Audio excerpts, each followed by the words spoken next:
রাজনৈতিক দলগুলোর সাথে এখন পর্যন্ত অন্তর্বর্তীকালীন সরকারের প্রধান উপদেষ্টা ডক্টর মোহাম্মদ ইউনূসের কমপক্ষে 6টি বৈঠক অনুষ্ঠিত হয়েছে।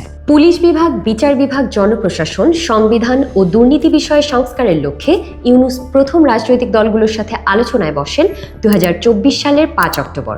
ফরেন সার্ভিস একাডেমিতে বৈঠকটি অনুষ্ঠিত হয়েছিল। জাতীয় ঐক্য গঠনের লক্ষ্যে একই স্থানে রাজনৈতিক দলগুলোর সাথে ইউনূস তার দ্বিতীয় বৈঠকটি করেন 2024 সালের 4 ডিসেম্বর। বৈঠকে বিদেশি প্রোপাগান্ডা রোধে করণীয়, ফরেন মিশনের সংস্কার সহ আরো অনেক বিষয়ে ইউনূস দেশের প্রধান রাজনৈতিক দলগুলোর সাথে আলোচনা করেন। তারপর 2025 সালের 20 মার্চ থেকে রাষ্ট্রীয় সংস্কার ও জুলাই চার্টার নিয়ে রাজনৈতিক দলগুলোর সাথে মোহাম্মদ ইউনূসের প্রথম দফার সংলাপ শুরু হয়। ধারাবাহিক এই সংলাপ 19 মে পর্যন্ত চলেছিল। রাজনৈতিক অস্থিরতার সংকট নিরসনে 24 ও 25 মে ইউনূস আবার রাজনৈতিক দলগুলোর সাথে বৈঠকে বসেন। 2 জুন জুলাই চার্টারের চূড়ান্তকরণ ও সংস্কার সম্মত ঐক্যমতের জন্য দ্বিতীয় দফায় দলগুলোর সাথে বৈঠকে বসেন তিনি।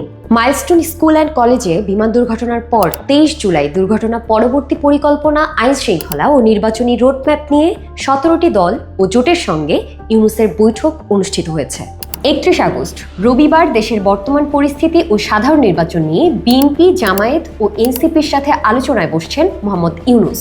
বৈঠকের সবশেষ আপডেট পেতে চোখ রাখুন ঢাকা স্ট্রিমের ইউটিউব ও ফেসবুক পেজে।